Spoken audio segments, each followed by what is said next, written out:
40 yillik orzularim. Men bolaligimdan shifokor bo'lishni orzu qildim. Shu orzular ortidan yugurdim, mehnat qildim.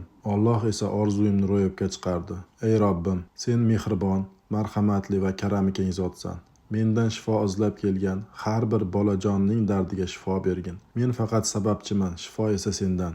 Jannatning 7 eshigini ochiq qilgin. Mening oldimga kelgan bolajonlarni noumid qaytarmagin. Yana 40 yildan keyin sochlarim oqarib, yuzimga ajin tushganda, ko'zlarim nuri kamayganda, bugun men davolayotgan bolajonlar hayotda o'z yo'lini topgan baxtli yigitlar bo'lib yurishsin. Men esa shu kunlarni ko'rib, shukr qilib yurish nasib qilsin.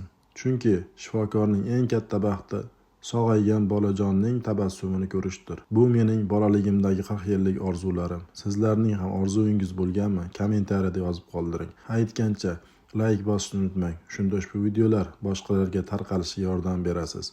Sizlar bilan O'zbekistonning O'zbekistoni Yaypan Yakatut qishlog'ida tug'ilib o'sgan bolalar urologi Muhsinjon Alimov.